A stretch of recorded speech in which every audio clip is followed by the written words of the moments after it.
नमस्कार दोस्तों, RMS institute के ऑनलाइन एजुकेशन प्लेटफॉर्म में आपका एक बार फिर से स्वागत है। आपकी DEd special education first year and second year की एग्ज़ाम जो है फ़िलहाल में रनिंग में है। सभी स्टूडेंट जो है परीक्षाएं दे रहे हैं। तो हम परीक्षाओं को दृष्टिगत रखते हुए यहाँ पर हम आपके प्रत्येक पेपर के लिए कुछ इम्पॉर्टेंट क्वेश्चन जो है लेकर के आपको एक वीडियो बनाते हैं जो आपके लिए बहुत लाभप्रद होती है।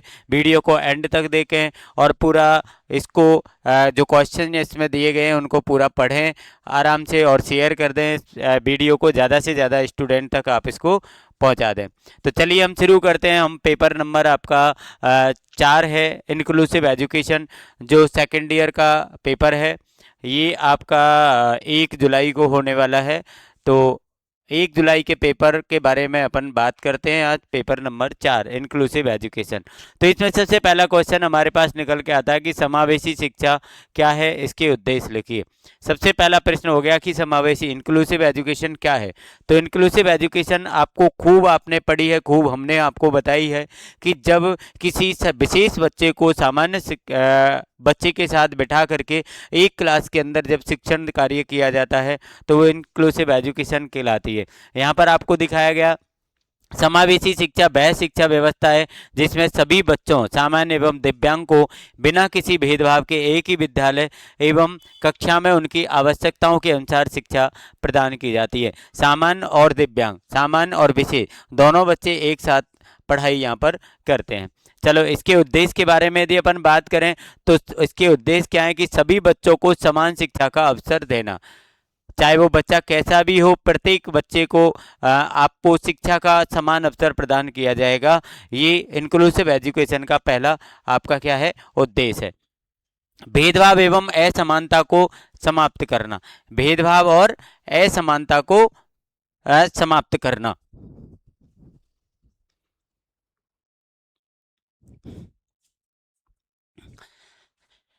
यहाँ पर जब हम सामान्य और विशेष बच्चे दोनों को एक साथ पढ़ाएंगे तो यहाँ पर किसी भी प्रकार का भेदभाव और असमानता यहाँ पर देखने को नहीं मिलेगी। सामाजिक समायोजन एवं सहयोग की भावना विकसित करना, यहाँ पर तीसरा उद्देश्य हो गया आपका कि बच्चा जो है वो समाज के साथ अपना समायोजन करेगा, सामंजस्य में रहेगा और सहयोग की भावना उसके अंदर आएगी। प्रत्येक विद्यार्थी की क्षमता का विकास करना, प्रत्येक विद्यार्थी के अंदर जो क्षमता है उसका हम विकास कर सकते हैं समावेशी शिक्षा के द्वारा। दिव्यांग बच्चों का मुख्य धारा की शिक्षा में समावेश करना, मुख्य धारा की जो शिक्षा है उसके साथ विशेष बच्चे को जोड़ने का भी इसमें उद्देश्य रहता है। आत्मनिर्भर एवं आत्मविश्वासी बनाना, ये भी उद्देश्य होता है। बच्चे के अंदर सेल्फ कॉन्फिडेंस बढ़ेगा, वो आत्मनिर्भर बनेगा। निष्कर्ष क्या रहा कि समावेशी शिक्षा सभी बच्चों को समान अवसर देकर न्यायपूर्ण समाज के निर्माण में सहायक है। समावेशी शिक्षा क्या करती है, सभी बच्चों को शिक्षा का समान अवसर प्रदान करती है। दूसरा प्रश्न यहाँ पर अपन पढ़ेंगे, विशेष शिक्षा, एकीकृत शिक्षा, समावेशी शिक्षा, इन तीनों के बीच में क्या अंतर है। विशेष शिक्षा, एकीकृत और समावेशी। चलिए देखते हैं। यहाँ पर अपन ने 3 पार्ट जो यहाँ पर बनाए हुए हैं, आधार लेंगे पहले, किस आधार पर अपन अंतर कर रहे हैं। तो विशेष शिक्षा के अंदर क्या होगा, एकीकृत के अंदर क्या होगा, समावेशी शिक्षा के अंदर क्या होगा। तो सबसे पहले हमने लिया आधार शिक्षा का स्थान। शिक्षा का स्थान, कौन से स्थान पर शिक्षा दी जाती है। तो विशेष शिक्षा के लिए विशेष विद्यालय होते हैं, अलग विद्यालय होते हैं। एकीकृत शिक्षा के लिए सामान्य विद्यालय होते हैं। लेकिन समावेशी शिक्षा के लिए यदि अपन बात करें तो सामान्य विद्यालय ही होते हैं, लेकिन यहाँ पर सामान्य बच्चों के साथ में विशेष बच्चे भी क्लास के अंदर बिठाए जाते हैं। यदि विद्यार्थी की बात करें तो इस विशेष शिक्षा वाले स्कूल में केवल दिव्यांग बच्चे पढ़ेंगे। सब एकीकृत शिक्षा में सामान्य व दिव्यांग बच्चे पढ़ सकते हैं, समावेशी में सभी बच्चे जो है वो पढ़ सकते हैं। पाठ्यक्रम क्या रहेगा, विशेष बच्चों के लिए अलग पाठ्यक्रम रहता है, सामान्य बच्चों के लिए सामान्य पाठ्यक्रम रहता है। लेकिन जो आपकी इंक्लूसिव एजुकेशन है, समावेशी शिक्षा है, उसके आवश्यकता के अनुसार जो अनुकूल पाठ्यक्रम होता है, अनुकूल पाठ्यक्रम यहाँ पर उनके लिए रखा जाता है।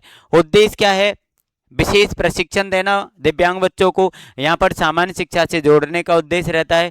यहाँ पर सभी को समान अवसर, सभी को मतलब चाहे वो विशेष बच्चा है चाहे वो आपका सामान्य बच्चा है, सभी को विशेष अवसर प्रदान करने का उद्देश्य होता है समावेशी शिक्षा के अंदर। शिक्षक यहाँ पर विशेष शिक्षक लगाए जाते हैं, स्पेशल एजुकेटर जो है उनको पढ़ाते हैं। सामान्य एवं विशेष शिक्षक यहाँ पर दोनों शिक्षक लगाए जाते हैं एकीकृत में, और सभी शिक्षक मिलकर काम करते हैं। समावेशी में सभी शिक्षक जो हैं वो मिल करके बच्चों के लिए क्या करते हैं, काम करते हैं।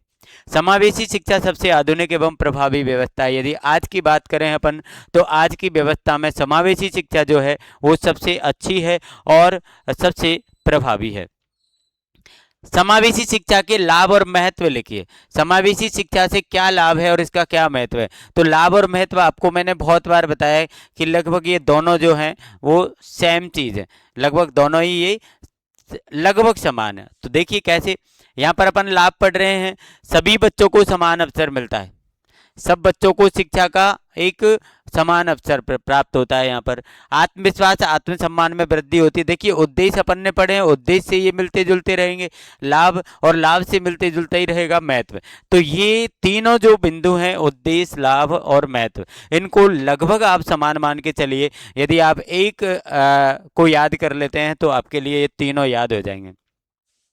आत्मविश्वास और आत्मसम्मान में वृद्धि होगी, सामाजिक समरसता एवं सहयोग की भावना विकसित होगी। वहाँ पर आपको सामाजिक सामंजस्य आया है, यहाँ पर सामाजिक समरसता आ गई। भेदभाव और अलगाव समाप्त हो जाएगा, आपस में भेदभाव खत्म हो जाएगा। सामान्य बच्चे संवेदनशील एवं सहिष्णु बनते हैं, सामान्य बच्चे जो है वो संवेदनशील बन जाएंगे। दिव्यांग बच्चों का सर्वांगीण विकास होगा, जो विशेष बच्चे हमारे साथ क्लास के अंदर रहेंगे उनका सर्वांगीण विकास हो जाएगा। और समाज में समानता एवं न्याय को बढ़ावा मिलता है। समाज में न्याय और समानता जो है उसको आप बढ़ा सकते हैं, किससे, समावेशी शिक्षा से। अब समावेशी शिक्षा समान एवं गुणवत्तापूर्ण शिक्षा की क्या है, आधारशिला है। इसके बिना, समावेशी शिक्षा के बिना सभी बच्चों को मिलकर के गुणवत्तापूर्ण शिक्षा प्रदान करना संभव नहीं है।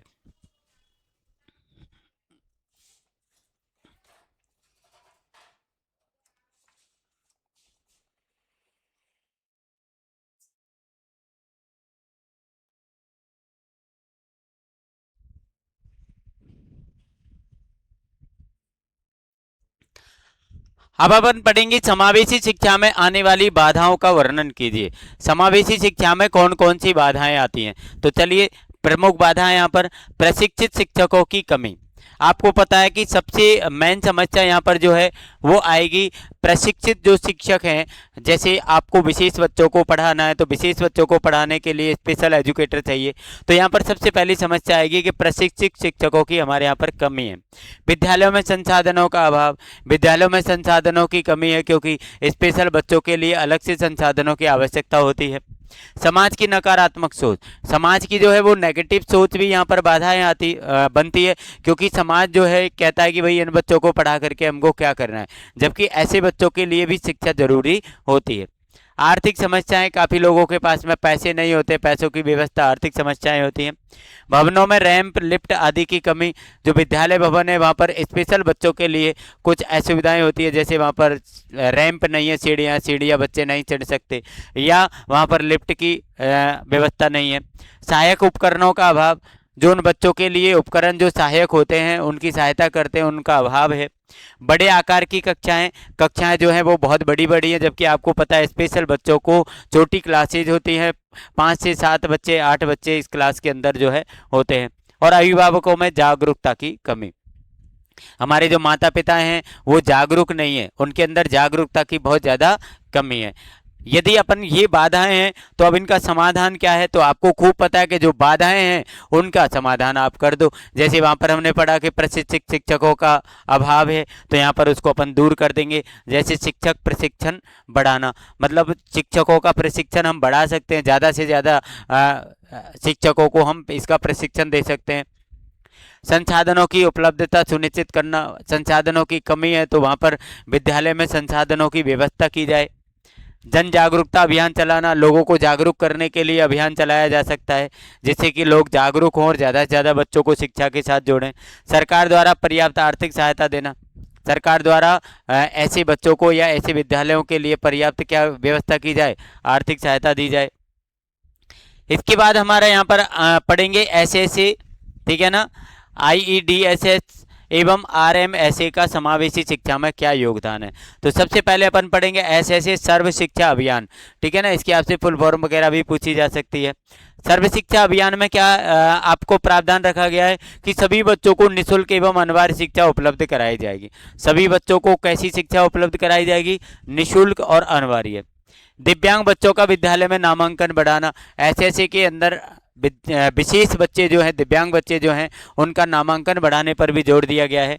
सहायक उपकरण एवं विशेष शिक्षकों की व्यवस्था करना, और विद्यालयों में जहां पर उपकरणों की आवश्यकता है वहां पर उपकरणों की व्यवस्था करना, और जहां पर स्पेशल शिक्षक नहीं है वहां पर स्पेशल शिक्षकों की व्यवस्था करना। IEDSS inclusive education for disabled at secondary stage पर जो डिसेबल बच्चे हैं उनके लिए क्या व्यवस्था की गई है? माध्यमिक स्तर पर दिव्यांग विद्यार्थियों को शिक्षा उपलब्ध कराना। इसका पहला उद्देश्य है कि माध्यमिक स्तर पर भी बच्चों को, स्पेशल बच्चों को शिक्षा उपलब्ध कराई जाए। दूसरा, छात्रवृत्ति एवं सहायक उपकरण उपलब्ध कराना। ऐसे बच्चों को छात्रवृत्ति दी जाए, उनको सहायक उपकरण उपलब्ध कराए जाएं। विद्यालयों को बाधा रहित बनाना। विद्यालयों में जो भी ऐसे बच्चों के लिए जहां पर बाधाएं हैं या जहां पर कुछ कमियां हैं तो उन बाधाओं को, उन कमियों को दूर करना। एक है RMSA राष्ट्रीय माध्यमिक शिक्षा अभियान। राष्ट्रीय माध्यमिक शिक्षा अभियान, इसमें क्या प्रावधान रखा गया है कि माध्यमिक शिक्षा की गुणवत्ता बढ़ाना। माध्यमिक शिक्षा के अंदर जो शिक्षा की गुणवत्ता है उस गुणवत्ता को बढ़ाना इसका उद्देश्य रहेगा। समावेशी शिक्षा को प्रोत्साहित करना इसका उद्देश्य रहेगा। और सभी विद्यार्थियों के लिए समान अवसर उपलब्ध कराना। सभी विद्यार्थियों के लिए कैसा अवसर उपलब्ध कराया जाएगा? समान अवसर उपलब्ध कराया जाएगा। इन योजनाओं ने दिव्यांग विद्यार्थियों को मुख्यधारा की शिक्षा से जोड़ने में महत्वपूर्ण योगदान दिया है। इन योजनाओं ने क्या किया है? दिव्यांग विद्यार्थियों को हमारी शिक्षा की मुख्यधारा से जोड़ने में बहुत महत्वपूर्ण योगदान दिया है। चलिए अगले प्रश्न की अपन बढ़ते हैं। प्रश्न नंबर 6, समावेशी विद्यालय इंक्लूसिव स्कूल की प्रमुख विशेषताएं क्या हैं? ऐसे स्कूल की क्या विशेषताएं होती हैं? देखिए, समावेशी विद्यालय वह विद्यालय जहां सभी बच्चों को बिना किसी भेदभाव के समान अवसर एवं गुणवत्तापूर्ण शिक्षा प्रदान की जाती है। ये अपन ने ऊपर पढ़ लिया कि यहाँ पर सामान्य बच्चों के साथ में विशेष बच्चों को भी शिक्षा दी जाती है, वो भी कैसे? बिना भेदभाव के, किसी भी प्रकार का उनके साथ कोई भेदभाव नहीं किया जाता है। अब इसकी विशेषताएं क्या हैं स्कूल की? ये स्कूल की विशेषताएं, ये ध्यान रखना, ये इंक्लूसिव स्कूल की विशेषताएं हैं। पहली विशेषता, सभी बच्चों के लिए समान अवसर। पहली विशेषता क्या हो गई? सभी बच्चों को हम कैसा अवसर प्रदान करेंगे? समान अवसर प्रदान करेंगे। दूसरा, भेदभाव रहित वातावरण। वातावरण स्कूल का जो है वो भेदभाव रहित होना चाहिए, वहां पर किसी भी प्रकार का किसी भी बच्चे से भेदभाव नहीं होना चाहिए। एक बाधा रहित भवन। बाधा रहित भवन मतलब वहां पर उस भवन में किसी भी प्रकार की बच्चे के लिए कोई भी बाधा नहीं होनी चाहिए। एक प्रशिक्षित एवं संवेदनशील शिक्षक। प्रशिक्षित एवं संवेदनशील शिक्षक मतलब वहां पर जो शिक्षक हैं वो प्रशिक्षित होने चाहिए और संवेदनशील होने चाहिए। छात्र केंद्रित शिक्षण। शिक्षण वहां पर जो होना चाहिए वो बच्चों को केंद्र में रख करके होना चाहिए, मतलब बच्चों के लिए केंद्रित होना चाहिए। एक आवश्यकता अनुसार पाठ्यक्रम में परिवर्तन। यदि आपको लगे कि यहाँ पर जो पाठ्यक्रम फिलहाल में जो रनिंग में है, जो चल रहा है, वो बच्चों के अनुकूल नहीं है, इसमें कुछ चेंज लाने की जरूरत है, तो उस पाठ्यक्रम में भी चेंज लाया जाए। सहायक उपकरणों की व्यवस्था। यदि किसी भी प्रकार के उपकरणों की जरूरत है जो स्पेशल बच्चों के लिए सहायक हैं तो ऐसे उपकरणों की व्यवस्था की जाए। अभिभावकों एवं समुदाय की सहभागिता। अभिभावक और समुदाय मतलब समाज, इन सबकी उन बच्चों को हेल्प करने में सहभागिता होनी चाहिए। उनके लायक जो भी उद्देश्य, जो भी सहायता है वो उनको करनी चाहिए। और सहयोगात्मक शिक्षण वातावरण। वहाँ का जो शिक्षण का वातावरण है उस विद्यालय का वो सहयोगात्मक होना चाहिए, मतलब चाहे वहाँ पर शिक्षक हो, परिवार हो, माता पिता हो, कोई भी व्यक्ति हो, वो हर प्रकार से उनके लिए सहयोग करे। 10वां, प्रत्येक बच्चे की व्यक्तिगत आवश्यकताओं का सम्मान। प्रत्येक बच्चे की जो पर्सनल जो आवश्यकताएं हैं उन पर्सनल आवश्यकताओं का क्या करना चाहिए? सम्मान करना चाहिए। निष्कर्ष क्या होगा इसका? समावेशी विद्यालय प्रत्येक बच्चे के सर्वांगीण विकास का अवसर प्रदान करता है। समावेशी विद्यालय जो है वो प्रत्येक बच्चे के सर्वांगीण विकास का अवसर प्रदान करेगा। सर्वांगीण विकास मतलब बच्चे का, चाहे वो शिक्षण से संबंधित हो, चाहे वो अन्य किसी भी प्रकार से संबंधित हो, प्रत्येक तरीके से उसका विकास किया जाएगा, सर्वांगीण विकास किया जाएगा। प्रश्न नंबर आ गया आपका 7वां, विद्यालय को समावेशी बनाने की रणनीतियां लिखिए। विद्यालय को समावेशी बनाने की रणनीतियां, रणनीति कैसे तैयार करेंगे अपन विद्यालय को समावेशी बनाने के लिए, तो यहाँ पर रणनीतियां दी गई हैं। जैसे पहली रणनीति हो गई शिक्षकों को समावेशी शिक्षा का प्रशिक्षण देना। आपके यहाँ पर जो भी शिक्षण कार्य कर रहे हैं, जो भी शिक्षक, उनको अपन को क्या करना है, समावेशी शिक्षा का प्रशिक्षण देना है कि भाई समावेशी शिक्षा के अंदर बच्चों को कैसे पढ़ाया जाता है। एक विद्यालय को बैरियर फ्री बनाना। बैरियर फ्री का मतलब किसी भी प्रकार की बाधा विद्यालय के अंदर नहीं होनी चाहिए। यदि कोई भी बाधा विद्यालय के अंदर है तो उस बाधा को तुरंत दूर किया जाए। सभी विद्यार्थियों के प्रति समान व्यवहार। सभी विद्यार्थियों के प्रति अपन को क्या करना है, समानता का व्यवहार करना है। प्रत्येक विद्यार्थी को समानता का व्यवहार करना है। सभी विद्यार्थियों के प्रति, हाँ, आईईपी, इंडिविजुअल एजुकेशन प्लान का निर्माण। प्रत्येक बच्चे के लिए अलग से एजुकेशन प्लान बनाना चाहिए, आईईपी बनानी चाहिए, जिससे कि प्रत्येक बच्चे पर उसकी शिक्षा को देख करके, उसकी पर्सनल जो है शिक्षा का जो स्तर है उसको अपन देख करके उसको उचित शिक्षण प्रदान कर सकें। सहायक तकनीक एवं उपकरणों का उपयोग। जो भी तकनीकी अपन को सहायक हो रही है, बच्चों को सहायक हो रही है, जो उपकरण बच्चों के लिए सहायक है उनका उपयोग अपन को करना है। अभिभावकों एवं समुदाय की सहभागिता। अभिभावक और समुदाय दोनों का सहयोग भी हमारे लिए इसमें जरूरी है। सहयोगात्मक शिक्षण अपनाना, सभी के सहयोग से शिक्षण कार्य करना। आवश्यकता अनुसार पाठ्यक्रम और मूल्यांकन में परिवर्तन। ये जो रणनीति है वो सब विशेषताएं हैं, उनसे ही रणनीति बनी है, क्योंकि जो विशेषताएं हैं उन्हीं को तो अपन पूरा करना चाहते हैं, तो उन्हीं से संबंधित हम रणनीति बनाएंगे। और संसाधन कक्ष की व्यवस्था, रिसोर्स रूम अपन को बनाना है। सकारात्मक एवं सहयोगपूर्ण विद्यालय वातावरण बनाना। विद्यालय का जो वातावरण है वो ऐसा होना चाहिए कि सभी लोग वहाँ पर सहयोग करते रहें और सकारात्मक सोच के साथ सभी जो है वो बच्चों की हेल्प करें। उचित रणनीतियों से प्रत्येक विद्यालय सफल समावेशी विद्यालय बन सकता है। यदि आपके पास में उचित रणनीति है और यदि उचित रणनीति को आप फॉलो करते हैं तो आप समावेशी विद्यालय को एक अच्छा विद्यालय बना सकते हैं। क्वेश्चन नंबर 8 यहाँ पर अपन को देखने को मिलेगा, universal design for learning. UDL क्या है, इसके सिद्धांत लिखिए। यूडीएल क्या है और इसके सिद्धांत लिखिए। तो यूडीएल की फुल फॉर्म भी आपको आनी चाहिए। यूडीएल की फुल फॉर्म आपको याद रखनी है, यूनिवर्सल डिजाइन फॉर लर्निंग।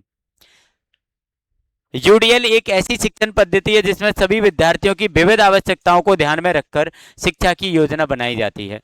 इसमें क्या है कि अपन सभी विद्यार्थियों की जितनी भी आवश्यकताएं हैं उन सबको ध्यान में रख करके हम शिक्षा की योजना बनाते हैं, एजुकेशन का प्लान बनाते हैं। वो आपके क्या कहलाती है, यूडीएल कहलाती है। ये शिक्षण पद्धति है। अब इसके सिद्धांत क्या है, जैसे पहला सिद्धांत हो गया इसका रिप्रेजेंटेशन, प्रस्तुतिकरण के अनेक माध्यम विषय वस्तु को विभिन्न तरीकों से प्रस्तुत करना। मतलब जब आप बच्चे के सामने कोई भी विषय, कोई भी टॉपिक, कोई भी बिंदु पर बात कर रहे हैं तो उसका जो प्रेजेंटेशन है वो हमारा अच्छा होना चाहिए। प्रत्येक बिंदु पर हम अलग अलग तरीकों से उसका प्रेजेंटेशन करें, प्रस्तुतिकरण दें, तो बच्चा अच्छी प्रकार से शिक्षा ले सकता है। एक्शन और एक्सप्रेशन मतलब अभिव्यक्ति के अनेक माध्यम। विद्यार्थियों को सीखने को विभिन्न तरीकों से व्यक्त करने का अवसर देना चाहिए। आप विद्यार्थियों को सीखने के लिए विभिन्न तरीके बताओ और विभिन्न तरीके बता करके उनको अवसर प्रदान करना चाहिए कि वे किसी भी तरीके से उसको सीख पाएं। सक्रिय सहभागिता के अनेक माध्यम, विद्यार्थियों को की रुचि एवं प्रेरणा बनाए रखना। विद्यार्थियों के अंदर अपन को सब्जेक्ट के प्रति, विषय के प्रति रुचि और क्या प्रेरणा बनाए रखनी चाहिए। इसके लाभ क्या होंगे, सभी विद्यार्थियों के लिए समान सीखने का अवसर मिलेगा। ये लाभ आपके वही हैं जो अपन के चलते आ रहे हैं। सीखने में कठिनाई कम हो जाएगी, सहभागिता बढ़ जाएगी और सीखना अधिक प्रभावी बन जाएगा। जो बच्चे हैं वो अधिक प्रभावी तरीके से इसको सीख पाएंगे। 9वां क्वेश्चन हमारे पास है, पाठ्यक्रम अनुकूल क्या है, इस अनुकूलन क्या है, इसकी आवश्यकता बताइए। पाठ्यक्रम अनुकूलन क्या है, तो पाठ्यक्रम अनुकूलन से आशय विद्यार्थियों की व्यक्तिगत आवश्यकताओं के अनुसार पाठ्यक्रम, शिक्षण विधि एवं मूल्यांकन में आवश्यक परिवर्तन करना है। पाठ्यक्रम अनुकूलन का मतलब हो गया कि यदि पाठ्यक्रम बच्चों के अनुकूल नहीं है, बच्चों की आवश्यकता के अनुसार नहीं है, तो हमें बच्चों की आवश्यकता के अनुसार उस पाठ्यक्रम को क्या करना चाहिए, परिवर्तन करना चाहिए, उसको संशोधित करना चाहिए। और इस परिवर्तन और संशोधन को ही हम क्या कहते हैं, पाठ्यक्रम अनुकूलन कहते हैं। अब इसकी आवश्यकता क्या है, आवश्यकता क्या हो गई, प्रत्येक विद्यार्थी की क्षमता अलग अलग होती है। आपको पता है कि कक्षा के अंदर जितने भी विद्यार्थी बैठे उनकी क्षमता अलग अलग है। जब क्षमता अलग अलग होगी तो पाठ्यक्रम में आपको उनके अनुसार बदलाव करने की आवश्यकता होती है। दिव्यांग विद्यार्थियों की सीखने की गति अलग होती है। दिव्यांग विद्यार्थी जो होते हैं, समावेशी शिक्षा में आपको पता है 2 तरह के विद्यार्थी आपके सामने बैठे हैं। तो जो दिव्यांग विद्यार्थी हैं, स्पेशल बच्चे जो हैं, उनकी सीखने की जो गति है वो क्या है, अलग अलग होती है। सभी बच्चों को समान अवसर मिलता है, और यदि अपन यूडीएल ये पाठ्यक्रम का अनुकूलन कर देंगे तो सभी बच्चों को इसमें समान अवसर प्राप्त होगा। सीखना सरल एवं प्रभावी बन जाएगा। यदि आप पाठ्यक्रम को उचित तरीके से बना दोगे तो सीखना सरल और प्रभावी बन जाएगा। विद्यार्थियों का आत्मविश्वास बढ़ जाएगा। समावेशी शिक्षा को सफल बनाया जा सकता है। यदि आप पाठ्यक्रम को अनुकूल बना दोगे तो समावेशी शिक्षा को सफल बना सकते हैं। जैसे यहाँ पर उदाहरण दे दिया, बड़े अक्षरों वाली पुस्तक आपने लिख दी, बना दी, अतिरिक्त समय आपने दे दिया, सरल भाषा का प्रयोग कर दिया, सहायक उपकरणों का उपयोग भी आप कर रहे हैं, तो ये हमारे क्या हो जाएंगे, उदाहरण हो जाएंगे किसके, पाठ्यक्रम अनुकूलन के। क्वेश्चन नंबर 10 यहाँ पर आएगा, सहकारी अधिगम एवं पीर ट्यूटरिंग पर संक्षिप्त टिप्पणी लिखी। सहकारी अधिगम के बारे में अपन पढ़ते हैं सबसे पहले कि इस विधि में विद्यार्थी छोटे छोटे समूहों में मिलकर सीखते हैं। छोटे छोटे बच्चों के समूह बनाए जाते हैं और उन समूहों में बैठ करके वो अपना शिक्षण कार्य करते हैं। इसकी क्या विशेषता क्या हो गई, पहली विशेषता हो गई समूह कार्य। जब वो समूह में मिलकर के शिक्षण ले रहे हैं, शिक्षण कार्य कर रहे हैं, तो पहला तो समूह कार्य हो गया। दूसरा हो गया सहयोग एवं सहभागिता, दूसरी विशेषता हो गई समस्या समाधान, सामाजिक कौशल का विकास। ये इसकी क्या है, 4 विशेषताएं यहाँ पर अपन को दी गई। लाभ क्या है, लाभ तो आपको पता है कि जैसे जो हम पढ़ते आ रहे हैं वही है। आत्मविश्वास बढ़ेगा, सीखना रोचक बनेगा, सभी विद्यार्थियों की सहभागिता होती है। इसमें सभी विद्यार्थी जो है वो बराबर से भाग लेते हैं। पीर ट्यूटरिंग, इस विधि में एक विद्यार्थी दूसरे विद्यार्थी की पढ़ाई में सहायता करता है। इसमें क्या होता है, एक विद्यार्थी जो होता है दूसरे विद्यार्थी को पढ़ने में सहयोग करता है, पढ़ाने में सहयोग करता है, उसकी हेल्प करता है। इसके लाभ क्या हैं, लाभ आपको वही होंगे, सीखना आसान हो जाएगा, आत्मविश्वास बढ़ेगा, आत्मविश्वास बढ़ता है, ये तो लाभ आपको महत्व लाभ आप लिख ही दें। सामाजिक संबंध मजबूत हो जाते हैं, दिव्यांग विद्यार्थियों को अधिक सहायता मिलती है, सबसे ज़्यादा सहायता विशेष बच्चों को इसके अंदर मिलती है। कक्षा में सहयोग की भावना विकसित हो जाती है। निष्कर्ष क्या निकला कि ये दोनों जो हैं वो समावेशी शिक्षा की प्रभावी शिक्षण विधियों के अंदर आती है। परीक्षा के लिए याद रखने योग्य जो बिंदु है यहाँ पर अपन को देख लेना है। समावेशी विद्यालय की 10 विशेषता, समावेशी विद्यालय बनाने में 10 रणनीतियाँ, ये अपन को जो है वो याद रखनी है। यूडीएल के 3 सिद्धांत जो हैं ये याद रखने हैं, और आपको जो पाठ्यक्रम अनुकूलन है उसकी आवश्यकता क्यों पड़ी ये पढ़ना है। अभी अपन ने जो cooperative learning and Pir tutoring के लाभ पढ़े ये अपन को याद रखने हैं। अगला क्वेश्चन हमारा आ जाता है, इंडिविजुअल एजुकेशन प्लान क्या है, आईईपी क्या है, इसके प्रमुख घटक क्या है। आईईपी क्या है, हम बहुत दिन से पढ़ते आ रहे हैं, खूब आपको पता है, लेकिन यहाँ पर आपका रिवीजन हो जाएगा, शॉर्ट रूप में अपन को पढ़ना है। आईईपी एक लिखित शैक्षणिक योजना है, इसको हम लिखते हैं। आपने देखा होगा हम आईईपी की फाइल बनाते हैं, फाइल बनाने मतलब आईईपी की जो क्या क्या घटक हैं या क्या आईईपी के अंदर अपन को करना है, उसके गोल लेना, उसकी स्किल तैयार करना, उसका टास्क एनालिसिस करना, ये सारी चीज़ें हम आईईपी के अंदर लिखते हैं। तो ये लिखित योजना है, और जो प्रत्येक दिव्यांग विद्यार्थी की व्यक्तिगत आवश्यकताओं, क्षमताओं एवं लक्ष्यों को ध्यान में रखकर तैयार की जाती है। इसका उद्देश्य विद्यार्थी के सर्वांगीण विकास को सुनिश्चित करना है। अब दिव्यांग विद्यार्थी जो एक विद्यार्थी है उसकी पर्सनल आवश्यकताएं क्या है, उसकी क्षमताएं क्या है, उसके लक्ष्य क्या है, तो इन सबको ध्यान में रख करके ये योजना जो है वो तैयार की जाती है। इसके अपन को उद्देश्य क्या है, आईईपी के प्रमुख घटक यहाँ पर पढ़ेंगे कि सबसे पहले हम विद्यार्थी का सामान्य परिचय, जो आपने देखा होगा हम केस स्टडी तैयार करते हैं, तो केस स्टडी में क्या होता है, बच्चे का इंट्रोडक्शन होता है। तो सबसे पहले विद्यार्थी का सामान्य परिचय इसके अंदर आएगा। वर्तमान शैक्षिक स्तर, वो वर्तमान का शिक्षण स्तर उसका क्या है, दीर्घकालीन एवं अल्पकालीन लक्ष्य, लॉन्ग टर्म और शॉर्ट टर्म अपन को निर्धारित करने होते हैं। शिक्षण की विधि और रणनीति हम तैयार करते हैं कि कौन सी विधि से हम शिक्षण कार्य करेंगे, क्या हमारी रणनीति रहेगी। सहायक उपकरण एवं सेवाएं, कौन कौन से सहायक उपकरणों की हम सेवाएं लेंगे। मूल्यांकन की प्रक्रिया क्या रहेगी, मूल्यांकन किस प्रकार से करेंगे। अभिभावक और शिक्षकों की इसके अंदर क्या भूमिका रहेगी। और समय समय पर समीक्षा एवं संशोधन। आईईपी में समय समय पर हमको क्या करना पड़ता है, समीक्षा करनी होती है कि हमारी आईईपी बराबर से कार्य कर रही है या नहीं कर रही है। नहीं कर रही है, यदि उसमें कुछ बदलाव की जरूरत है तो वहां पर हम संशोधन भी कर सकते हैं। अब आईईपी के लाभ क्या हैं, फायदा क्या होगा आईईपी से। देखिए, व्यक्तिगत आवश्यकताओं के अनुसार शिक्षा मिलेगी, क्योंकि हम आईईपी एक ही बच्चे पर बनाते हैं, तो उसकी जो व्यक्तिगत आवश्यकता है उसके आधार पर हम उसको शिक्षण कार्य कराएंगे। सीखने की गति में सुधार, सीखने की गति में क्या हो जाएगा, सुधार हो जाएगा। आत्मविश्वास एवं उपलब्धि में वृद्धि, आत्मविश्वास और उपलब्धि इन दोनों में क्या हो जाएगी, वृद्धि हो जाएगी। शिक्षक एवं अभिभावक के बीच बेहतर समन्वय, शिक्षक और अभिभावक इन दोनों के बीच में बहुत अच्छा समन्वय आईईपी के अंदर होता है। निष्कर्ष क्या निकला, आईईपी समावेशी शिक्षा की सफलता का महत्वपूर्ण आधार है। आईईपी क्या है, समावेशी शिक्षा को यदि आपको सफल करना है तो आईईपी इसका मुख्य आधार रहेगी। समावेशी कक्षा में शिक्षक की क्या भूमिका है उसका वर्णन कीजिए, ये अगला प्रश्न है हमारा 12वां। समावेशी कक्षा में शिक्षक केवल पढ़ाने वाला नहीं बल्कि मार्गदर्शक, प्रेरक एवं सहयोगी होता है।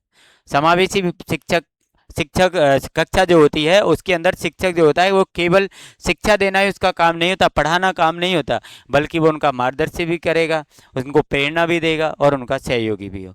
तो क्या क्या भूमिकाएं हैं शिक्षक की, यहाँ पर अपन पॉइंट के माध्यम से देख सकते हैं। सभी विद्यार्थियों के साथ समान व्यवहार करना, शिक्षक क्या है, सभी के साथ में समान व्यवहार करेगा। प्रत्येक विद्यार्थी की आवश्यकता को समझेगा। शिक्षण सामग्री और विधियों में आवश्यक परिवर्तन करना, शिक्षक सामग्री और विधि आवश्यक परिवर्तन, मतलब जब भी उसको लगेगा कि इस विधि में या इस शिक्षण सामग्री में मुझे परिवर्तन करना है, इसका मुझे ज़्यादा बेनिफिट मिलेगा, तो वो कर सकता है। आईईपी के अनुसार शिक्षण कार्य कराएगा, आईईपी पहले तैयार होगी लिखित में, इसके बाद उसका शिक्षण कार्य उसके अनुसार होगा। सहायक तकनीक का उपयोग करेगा, जो भी तकनीक, जो भी टेक्नोलॉजी उसके लिए सहायक होगी उसका वो उपयोग करेगा। सकारात्मक एवं सहयोगपूर्ण वातावरण बनाना, सकारात्मक और सहयोगपूर्ण वातावरण का निर्माण करेगा। अभिभावकों एवं विशेषज्ञों के साथ समन्वय स्थापित करना, अभिभावक और विशेषज्ञ इन दोनों के बीच में क्या करेगा, वो समन्वय स्थापित करेगा। विद्यार्थियों को प्रेरित एवं प्रोत्साहित करना, विद्यार्थियों को वो प्रेरित भी करेगा और प्रोत्साहित भी करेगा। नियमित मूल्यांकन करना, नियमित रूप से वो क्या करेगा, एवोल्यूशन करेगा, मूल्यांकन करेगा। सामाजिक एवं नैतिक मूल्यों का विकास करना, सामाजिक और नैतिक इन दोनों मूल्यों का वो क्या करेगा, विकास करेगा। शिक्षक समावेशी शिक्षा की सफलता का सबसे महत्वपूर्ण आधार है। आपको पता है समावेशी शिक्षा में सबसे ज़्यादा महत्वपूर्ण स्थान किसका होता है, सबसे अधिक महत्वपूर्ण स्थान शिक्षक का होता है। प्रश्न नंबर 13, दिव्यांग बच्चों के मूल्यांकन की प्रक्रिया समझाइए। दिव्यांग बच्चों का मूल्यांकन आप कैसे कर सकते हैं, तो यहाँ पर अपन को प्रक्रिया दी गई है। मूल्यांकन की प्रक्रिया क्या है, यहाँ पर मूल्यांकन का मतलब दिया गया है कि मूल्यांकन वह प्रक्रिया है जिसके माध्यम से विद्यार्थी की शैक्षिक, सामाजिक एवं व्यवहारिक प्रगति का आकलन किया जाता है। ये पहले अपन बहुत बार पढ़ चुके हैं। अब इसकी प्रक्रिया क्या है, सबसे पहले विद्यार्थी की प्रारंभिक जानकारी एकत्रित करेंगे हम। विद्यार्थी की प्रारंभिक जानकारी, उसका इंट्रोडक्शन अपन लिखेंगे। इसके बाद में आवश्यकता एवं क्षमता का आकलन करेंगे, उसकी कौन कौन सी आवश्यकताएं हैं और उसकी क्षमता क्या है, इसका अपन आकलन करेंगे। इसके बाद में हम उपयुक्त परीक्षण एवं अवलोकन करना, जो उसके लिए सबसे अच्छा प्रशिक्षण रहेगा, अवलोकन रहेगा, उस वो हम करेंगे। इसके बाद आईईपी के अनुसार उसका लक्ष्य निर्धारित करेंगे कि हमको कौन सा लक्ष्य जो है वो ये बच्चा प्राप्त कर सकता है। नियमित प्रगति का रिकॉर्ड रखेंगे, जैसे अपन टास्क एनालिसिस बनाते हैं, एक एक दिन का उसके अंदर हम रिकॉर्ड रखते हैं। आवश्यकता अनुसार शिक्षण योजना में संशोधन करना, और जैसे जैसे हमको जहाँ जहाँ आवश्यकता पड़ेगी वहाँ पर हम शिक्षण योजना में क्या करते रहेंगे, संशोधन करते रहेंगे। अभिभावकों एवं विशेषज्ञों से चर्चा करना, अभिभावक और विशेषज्ञ इन सबसे हम क्या करते रहेंगे, चर्चा करते रहेंगे। मूल्यांकन के प्रकार कौन कौन से मूल्यांकन अपन कर सकते हैं, प्रारंभिक मूल्यांकन, सतत एवं व्यापक मूल्यांकन, औपचारिक, अनौपचारिक मूल्यांकन, उपलब्धि मूल्यांकन, ये 4 प्रकार के मूल्यांकन जो है अपन पहले इनको भी काफी बार पढ़ चुके हैं। सही मूल्यांकन से प्रत्येक विद्यार्थी की वास्तविक आवश्यकता के अनुसार शिक्षा प्रदान की जा सकती है। यदि अपन सही प्रकार का मूल्यांकन करेंगे तो बच्चे को हम उसकी वास्तविक आवश्यकता के अनुसार शिक्षण कार्य करा सकते हैं। अब सहायक उपकरणों के बारे में पढ़ेंगे, सहायक तकनीक के बारे में पढ़ेंगे कि इनका क्या महत्व है। सहायक उपकरण और सहायक तकनीक का क्या महत्व है। सहायक उपकरण एवं सहायक तकनीक वे साधन है जो दिव्यांग विद्यार्थियों को सीखने और दैनिक कार्यों में सहायता प्रदान करते हैं। विशेष बच्चों को सीखने और उनके दैनिक कार्यों में हेल्प करने वाले उपकरण होते हैं सहायक उपकरण और सहायक तकनीक। अब देखिए प्रमुख सहायक उपकरण क्या है, जैसे आप व्हील चेयर है, श्रवण यंत्र है, ब्रेल स्लेट है, ब्रेल पुस्तकें हैं, सफ़ेद छड़ी है, वॉकर है, कृत्रिम अंग है, ये क्या है उनके लिए सहायक उपकरण जो दिव्यांग बच्चों के लिए काम आते हैं, पहले पढ़ चुके हैं हम। सहायक तकनीक क्या है, जैसे स्क्रीन रीडर है, स्पीच टू टेक्स्ट सॉफ्टवेयर, बोलने को अपन टेक्स्ट में, जैसे अपन काफ़ी बार व्हाट्सएप वगैरह पर बोल देते हैं वो टेक्स्ट में कन्वर्ट हो जाता है, ये सॉफ्टवेयर। और टेक्स्ट टू स्पीच सॉफ्टवेयर कि वो लिख दे और उसको बोलने में कन्वर्ट हो जाए। मैग्नीफायर, स्मार्ट बोर्ड, कंप्यूटर और टैबलेट आधारित शिक्षा, ये क्या है सब उसकी सहायक तकनीक है।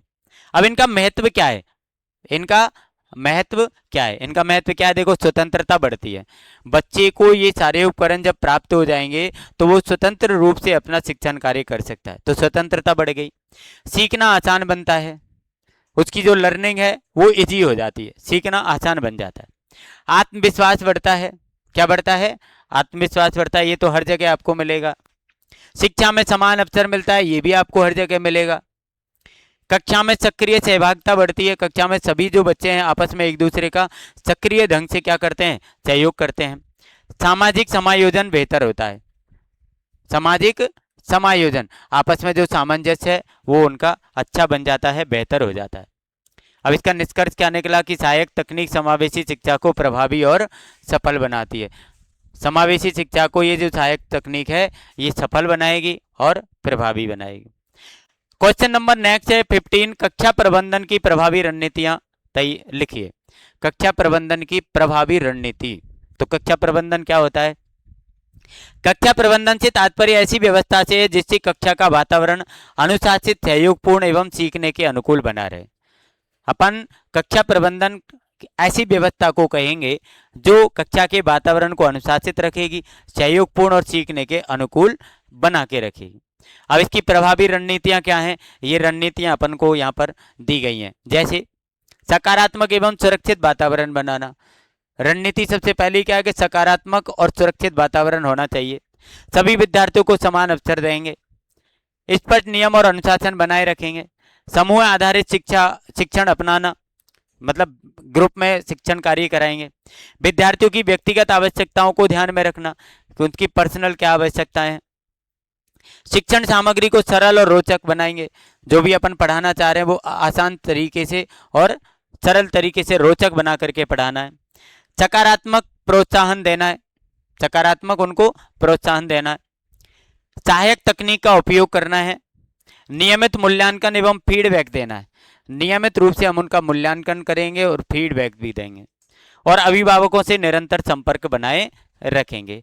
अब इसके लाभ क्या हैं, किसके, कक्षा प्रबंधन के क्या लाभ हैं कि अनुशासन बना रहेगा क्लास में, यदि मैनेजमेंट क्लास का सही रखोगे तो डिसिप्लिन बना रहेगा, सीखने में रुचि बढ़ जाएगी, सभी विद्यार्थियों की सक्रिय भागीदारी होती है और समावेशी वातावरण विकसित होता है। आपको पता है ये लाभ वगैरह सब लगभग सेम आ रहे हैं, तो आराम से आप इनके आंसर लिख सकते हो।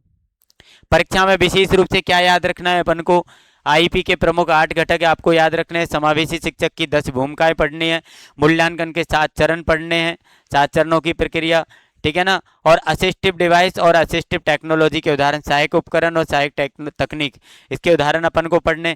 कक्षा प्रबंधन की 10 आपको रणनीति जो है वो भी अपन को पढ़नी है। अगला हमारा जो प्रश्न आ जाता है प्रश्न नंबर 16, संसाधन कक्ष, रिसोर्स रूम क्या है और इसका महत्व क्या है। रिसोर्स रूम के बारे में अपन पढ़ेंगे। तो संसाधन कक्ष विद्यालय का एक विशेष कक्ष होता है जहां दिव्यांग विद्यार्थियों को उनकी आवश्यकताओं के अनुसार विशेष शिक्षण, प्रशिक्षण एवं सहायक सामग्री उपलब्ध कराई जाती है। रिसोर्स रूम उसको कहते हैं जहां पर बच्चे के लिए, दिव्यांग बालक के लिए जो भी आवश्यक सामग्री होती है, सहायक सामग्री होती है, वहां से उनको उपलब्ध कराई जाती है, मतलब वहां पर उनका स्टोर होता है। अब इसकी विशेषताएं क्या है? एक तो विशेष शिक्षकों की व्यवस्था यहाँ पर अपन को करनी पड़ेगी, क्योंकि विशेष शिक्षक होगा तभी तो उनकी आवश्यकता के अनुसार उनको उपकरण प्रोवाइड कराएगा। सहायक शिक्षण सामग्री उपलब्ध होना, सहायक शिक्षण सामग्री भी उनको उपलब्ध करानी है। व्यक्तिगत और सामूहिक शिक्षण, व्यक्तिगत रूप से भी शिक्षण कराएंगे, ग्रुप के रूप में भी कराएंगे। सहायक उपकरणों का उपयोग करेंगे। शांत और अनुकूल वातावरण होना चाहिए। संसाधन कक्ष का महत्व क्या है भाई? रिसोर्स रूम क्यों चाहिए, क्या महत्व है उसका? तो विद्यार्थियों की व्यक्तिगत आवश्यकताओं की पूर्ति करता है रिसोर्स रूम। व्यक्तिगत आवश्यकताओं क्या करता है? पूर्ति करता है। सीखने की कठिनाइयों को कम करता है। आत्मविश्वास और आत्मनिर्भर बढ़ाता है, ये तो हर जगह आपको मिलना ही है। मुख्य धारा की कक्षाओं में समायोजन आसान बना देता है। कक्षा में बच्चे को जोड़ने में क्या करता है? ये आसानी कर देता है। विशेष शिक्षण एवं उपचारात्मक सेवाएं उपलब्ध कराता है। विशेष शिक्षण और उपचारात्मक सेवाएं ये क्या करेगा? उपलब्ध कराएगा। शिक्षकों एवं अभिभावकों को आवश्यक मार्गदर्शन देता है। शिक्षकों को और अभिभावकों को ये क्या करता है? आवश्यक मार्गदर्शन देता है। अगला क्वेश्चन है हमारा 17वां, बहुविषयक टीम की भूमिका लिखिए। बहुविषयक टीम ऐसे विशेषज्ञों का एक समूह है जो मिलकर दिव्यांग विद्यार्थियों के विकास के लिए कार्य करते हैं। ये आपको लग रहा होगा नाम से ही, बहुविषयक टीम मतलब अनेक विषय के टीचर, एक से अधिक विषयों के टीचरों का एक समूह होता है जो सभी मिलकर दिव्यांग विद्यार्थियों के विकास के लिए ये क्या करते हैं? काम करते हैं। तो बहुविषयक टीम के सदस्य कौन कौन होते हैं? इसके अंदर एक विशेष शिक्षक होता है, ये भी हमने पहले पढ़ लिया है। एक नॉर्मल सामान्य शिक्षक होता है, एक प्रिंसिपल होता है हेडमास्टर संस्था का, एक मनोवैज्ञानिक और एक स्पीच थेरेपिस्ट, एक फिजियोथेरेपिस्ट, एक ऑक्यूपेशनल थेरेपिस्ट, अभिभावक होते हैं और चिकित्सक होते हैं। ये इस टीम के अंदर क्या होते हैं? शामिल होते हैं। इसके बाद अपन की आती है इसकी भूमिका क्या है? इसकी भूमिका क्या है? विद्यार्थी की आवश्यकताओं का मूल्यांकन करना, विद्यार्थी की आवश्यकताओं का ये एवोल्यूशन करती है। आईपी तैयार करना, आईपी बनाती है। उचित शिक्षण रणनीति बनाई जाएंगी, इससे सहायक उपकरणों की व्यवस्था की जाएगी। नियमित प्रगति की समीक्षा करना, अभिभावकों को परामर्श देना, विद्यालय एवं परिवार के बीच समन्वय स्थापित करना, सामाजिक एवं व्यवहारिक विकास में सहायता करना। ये क्या है? सब इसकी भूमिका है। ठीक है ना? ये क्या है? इसकी भूमिका है। 18वें क्वेश्चन में हम पढ़ेंगे समावेशी शिक्षा में परिवार एवं समुदाय की भूमिका स्पष्ट कीजिए। समावेशी शिक्षा में आपको पता है परिवार और समुदाय मतलब समाज, इन दोनों की भूमिका बहुत इंपॉर्टेंट होती है। परिवार की भूमिका सबसे पहले पढ़ेंगे, जैसे बच्चे को भावनात्मक सहयोग देना। बच्चे को कैसा सहयोग देंगे हम? भावनात्मक। नियमित विद्यालय भेजना, बच्चे को नियमित रूप से आप विद्यालय भेजेंगे। परिवार की भूमिका है, परिवार के क्या क्या काम है? गृह कार्य एवं अध्ययन में सहायता करेंगे। शिक्षक के साथ नियमित संपर्क में रहेंगे अभिभावक। आईपी के निर्माण एवं क्रियान्वयन में सहयोग देना। आईपी का जब निर्माण किया जाएगा या उसका क्रियान्वयन किया जाएगा तो वहां पर सहयोग देंगे। बच्चे का आत्मविश्वास बढ़ाना, बच्चे का क्या बढ़ाएंगे? आत्मविश्वास बढ़ाएंगे। समुदाय की क्या भूमिका है? हमारे समाज की क्या भूमिका है? दिव्यांगता के प्रति सकारात्मक दृष्टिकोण विकसित करना, मतलब ऐसे बच्चों के प्रति आपका जो दृष्टिकोण है वो कैसा होना चाहिए? सकारात्मक होना चाहिए। भेदभाव एवं सामाजिक रूढ़ियों को समाप्त करना, आपको जो भी आप भेदभाव करते हो बच्चों के साथ में या जो आपके समाज की रूढ़ियां हैं उनको अपन समाप्त कर देंगे। विद्यालय को सहयोग देना, विद्यालय का सहयोग करेंगे हमेशा। जागरूकता कार्यक्रम आयोजित करेंगे। रोजगार एवं पुनर्वास में सहयोग करेंगे, उन बच्चों को रोजगार दिलाने में या उनको रहने की व्यवस्था करने में। सभी बच्चों के लिए समान अवसर उपलब्ध कराना, और सब बच्चों के लिए हम क्या करेंगे? समान अवसर उपलब्ध कराएंगे। अगला प्रश्न आ गया, परामर्श और मार्गदर्शन का महत्व क्या है? परामर्श वह प्रक्रिया है जिसमें विशेषज्ञ विद्यार्थियों एवं अभिभावकों की व्यक्तिगत, शैक्षिक एवं सामाजिक समस्याओं का समाधान करने में सहायक करता है। परामर्श क्या है? जब किसी भी बच्चे के सामने कोई भी समस्या हो तो बच्चे और अभिभावक उन दोनों को क्या है, व्यक्तिगत, शैक्षिक और सामाजिक समस्याओं का क्या करेगा, ये समाधान करेगा। मार्गदर्शन क्या है, विद्यार्थियों को सही दिशा एवं उचित निर्णय लेने में सहायता प्रदान करेगा। विद्यार्थियों को सही दिशा और उचित निर्णय लेने में ये सहायता देगा। अब इसका महत्व क्या है, महत्व वही है, आत्मविश्वास बढ़ाना हो गया, तनाव चिंता कम करता है, उचित शैक्षिक एवं व्यावसायिक निर्णय लेने में सहायता करता है, सामाजिक समायोजन में मदद करेगा, अभिभावकों को सही जानकारी देगा, सकारात्मक व्यवहार विकसित करेगा, सीखने की कठिनाइयों को कम करता है, विद्यार्थी के सर्वांगीण विकास में सहायक होता है। ये इसकी क्या है आपके, ये क्या है आपके महत्व है। चलिए आगे, 20वां क्वेश्चन है, विद्यालय में सहयोगात्मक सेवाओं का वर्णन कीजिए। विद्यालय में सहयोगात्मक सेवाएं क्या होती हैं? वे सेवाएं जिनमें शिक्षक, विशेष शिक्षक, अभिभावक, चिकित्सक, अन्य विशेषज्ञ मिलकर विद्यार्थियों के विकास के लिए काम करते हैं। ऐसी सेवाएं जो ये सब मिलकर विद्यार्थियों के विकास के लिए काम करेंगे, उसको क्या कहेंगे अपन, सहयोगात्मक सेवाएं कहते हैं। अब कौन कौन सी प्रमुख सहयोगात्मक सेवाएं हैं, कौन कौन सी हैं? जैसे विशेष शिक्षण सेवाएं, विशेष शिक्षण सेवाएं, स्पीच और लैंग्वेज थेरेपी, भाषा की थेरेपी, फिजियोथेरेपी, ऑक्यूपेशनल थेरेपी, मनोवैज्ञानिक परामर्श, स्वास्थ्य सेवाएं, ये आपकी जो सेवाएं बच्चों के लिए होती हैं। सहायक उपकरण अपन इनको उपलब्ध करा दें, अभिभावकों को प्रशिक्षण दें, कैरियर एवं व्यावसायिक मार्गदर्शन, नियमित मूल्यांकन एवं फॉलोअप, नियमित रूप से हम उनका क्या करें, मूल्यांकन करें। लाभ, विद्यार्थियों का समग्र विकास होगा, सीखने की कठिनाइयां कम हो जाएंगी, लाभ तो लगभग वो ही है, आत्मनिर्भरता बढ़ जाएगी, विद्यालय परिवार के बीच समन्वय मजबूत हो जाएगा, समावेशी शिक्षा अधिक प्रभावी बन जाती है। परीक्षा के लिए इस यूनिट में क्या क्या इंपॉर्टेंट रहेगा, रिसोर्स रूम की डेफिनेशन, 5 विशेषता, 6 महत्व, ये अपन को पढ़ने, ठीक है ना।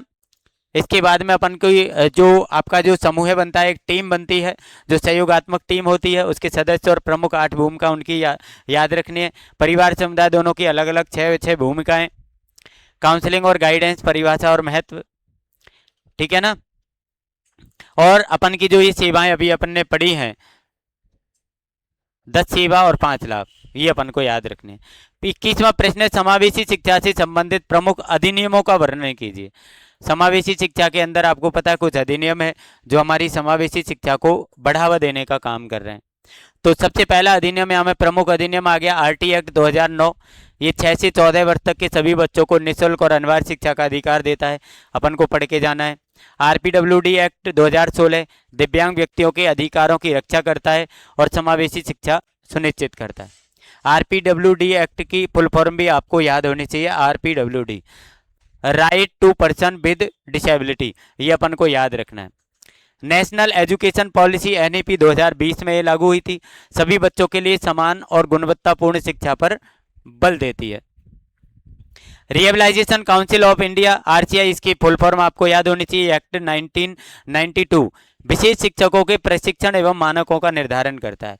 आरसीआई का काम क्या होता है, विशेष शिक्षकों का प्रशिक्षण कराता है और मानकों का ध्यान निर्धारण करता है। एक इसका काम होता है जो आपके कॉलेज हैं जिसमें आप अध्ययन कर रहे हैं उनको मान्यता प्रदान करने का, उनका इंस्पेक्शन करने का, ये सारा काम आरसीआई का होता है। नेशनल ट्रस्ट एक्ट 1999, ये ऑटिज्म, सेरेब्रल पाल्सी, मानसिक मंदता और बहुविकलांगता वाले जो व्यक्ति होते हैं उनके कल्याण के लिए इस एक्ट को बनाया गया है। अब ये जो सभी एक्ट हैं ये हमारी गुणवत्तापूर्ण शिक्षा प्रदान करने में ये महत्वपूर्ण भूमिका निभाते हैं।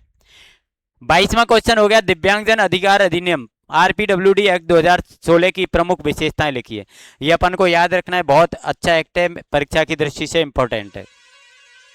तो देखिए क्या क्या है इसकी विशेषताएं। ये दिव्यांगताओं की संख्या 7 से बढ़ाकर 21 की गई, ये मैंने आपको पहले ही बताया है कि 2016 जो हमारा एक्ट आया आरपीडब्ल्यूडी, इसके अंदर जो हमारी डिसेबिलिटी थी पहले 7 थी, उनको 21 कर दिया गया। एक समान अवसर और भेदभाव रहित शिक्षा का अधिकार ये विशेष बालकों को देता है। इसमें सरकारी संस्थाओं में 4% आरक्षण बढ़ा दिया गया। बैरियर फ्री वातावरण की व्यवस्था, बाधा रहित वातावरण की व्यवस्था की गई। समावेशी शिक्षा को इसमें बढ़ावा दिया गया। उचित सहायक उपकरण और सुविधाएं उपलब्ध कराना इनका उद्देश्य था। कौशल विकास एवं रोजगार के अवसर प्रदान किए गए और दिव्यांग व्यक्तियों के अधिकारों की कानूनी सुरक्षा भी इसके अंदर निर्धारित की गई।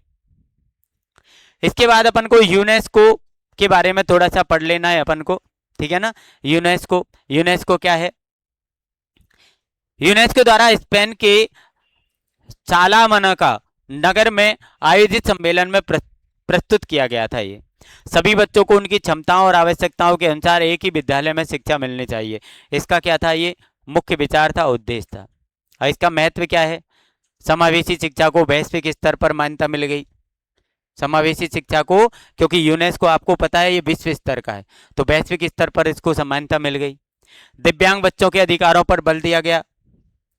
भेदभाव रहित शिक्षा की अवधारणा को बढ़ावा मिला। भेदभाव रहित शिक्षा को बढ़ावा मिला। सभी बच्चों के लिए समान अवसर की वकालत की गई कि भैया चाहे बच्चा कैसा भी हो, प्रत्येक बच्चे को शिक्षा का समान अवसर दिया जाए। विश्व के अनेक देशों की शिक्षा नीतियों को प्रभावित किया। अनेक देशों की जो शिक्षा नीति थी उन सबको प्रभावित किया। भारत में भी समावेशी शिक्षा को प्रोत्साहन मिला है। अब अपन पढ़ेंगे समावेशी शिक्षा में आरसीआई की क्या भूमिका है। तो इसकी क्या भूमिका है? आरसीआई की रिहेबिलाइजेशन काउंसिल ऑफ इंडिया, जो आपको पता है पहले अपन पढ़ चुके हैं। विशेष शिक्षकों के प्रशिक्षण कार्यक्रमों को मान्यता देना। विशेष शिक्षकों के जो प्रशिक्षण का कार्यक्रम है उनको मान्यता देने का काम आरसीआई का है। प्रशिक्षण के मानक निर्धारित करता है। प्रशिक्षण के क्या करता है? ये मानक निर्धारित करता है। पेशेवरों का पंजीकरण करता है। आपको पता है यदि आप जब ये डिग्री कर लेंगे तो आपको एक रजिस्ट्रेशन कराना होता है आरसीआई में, जिसको हम सीआरआर बोलते हैं। सीआरआर नंबर आपको मिलता है, तो उसका रजिस्ट्रेशन का काम आरसीआई का होता है। समावेशी शिक्षा हेतु प्रशिक्षित मानव संसाधन तैयार करना। समावेशी शिक्षा के लिए ये प्रशिक्षित मानव संसाधन तैयार करता है। शोध एवं नवाचार को बढ़ावा देता है। दिव्यांग व्यक्तियों के पुनर्वास कार्यक्रमों को प्रोत्साहित करता है। दिव्यांग व्यक्तियों के लिए जो पुनर्वास कार्यक्रम है उनको प्रोत्साहित करता है। और गुणवत्तापूर्ण विशेष शिक्षा सुनिश्चित करता है कि विशेष बच्चों के लिए गुणवत्तापूर्ण विशेष शिक्षा मिले। क्वेश्चन नंबर 25 है, समावेशी शिक्षा की वर्तमान चुनौतियां एवं उनके समाधान लिखिए। वर्तमान में समावेशी शिक्षा में क्या क्या चुनौतियां हैं, क्या क्या बाधाएं हैं और उनका समाधान कैसे किया जा सकता है। तो चुनौती कौन सी है? प्रशिक्षित शिक्षकों की कमी है, पहली बात तो। ट्रेंड टीचर नहीं है। संसाधन और सहायक उपकरणों का अभाव है। नकारात्मक सामाजिक दृष्टिकोण, समाज में नकारात्मक दृष्टिकोण फैला हुआ है। बड़े आकार की क्लासें हैं। बैरियर फ्री भवनों की कमी है। अभिभावकों में जागरूकता की कमी है। वित्तीय समस्याएं भी हैं। उचित मूल्यांकन प्रणाली का अभाव है। ये तो है चुनौतियां, बाधाएं। अब इनका समाधान, अब आपको पता है इनका ये चुनौतियों का आप समाधान कर दो, वो समाधान हो गए। जैसे शिक्षकों को नियमित प्रशिक्षण देना, विद्यालयों में आवश्यक संसाधन उपलब्ध कराना, जागरूकता के अभियान चलाएं, बैरियर फ्री वातावरण विकसित करें, बाधा फ्री। अभिभावकों और समुदाय की सहभागिता बढ़ाएं, समाज की और अभिभावकों की सहभागिता बढ़ाएं। इसमें सहायक तकनीक का अधिक उपयोग करें। सरकारी योजनाओं का प्रभावी क्रियान्वयन करें। सतत एवं व्यापक मूल्यांकन अपनाएं। अंतिम परीक्षा की तैयारी के लिए मोस्ट इंपॉर्टेंट क्वेश्चन अपन को यहाँ पर दिए गए हैं। समावेशी शिक्षा की अवधारणा, उद्देश्य और महत्व पढ़ लो। विशेष एकीकृत समावेशी शिक्षा में अंतर पढ़ लो। आईपी के बारे में पढ़ लो। समावेशी शिक्षक की भूमिका, RPWD act 2016, UDL universal design for learning, परिवार एवं समुदाय की भूमिका, समावेशी शिक्षा की चुनौतियां और समाधान, ये अपन को पढ़ने हैं। इसके बाद हमने यहाँ पर मोस्ट इंपॉर्टेंट क्वेश्चन का एक कलेक्शन किया है। इसमें आपको 25 क्वेश्चन जो हैं वो मोस्ट इंपॉर्टेंट 5-5 क्वेश्चन प्रत्येक यूनिट से यहाँ पर हमने लिए हैं और उनके आंसर आपको जो है वो पूरे कंप्लीट करा दिए हैं। और इस वीडियो को आप देख लें और ये जो क्वेश्चन आपको दिए गए हैं यहाँ पर, इन क्वेश्चनों के बारे में आप पूरी पढ़ाई कर लें। इससे आपका पेपर बाहर मुश्किल ही जाएगा, नहीं तो आपको 70 से 80% पेपर जो है वो आपको यहीं से मिल जाएगा। इसकी तैयारी कर लें आप। और आप 1 बजे पेपर देकर आ गए हैं, इसके बाद आप थोड़ा आराम करें, शाम को इसी पेपर की तैयारी में आप लग जाएं। इस वीडियो को 1-2 बार बार देख लो और आपका काम इतने नंबर आपके आ जाएंगे कि आप आराम से पास हो जाएंगे। वीडियो को ज़्यादा से ज़्यादा लोगों तक शेयर कर दीजिए। चैनल को सब्सक्राइब कर लो और लाइक और कमेंट कर दो यदि आपको अच्छा लगा है तो। Best of luck for your exam and thanks for your support.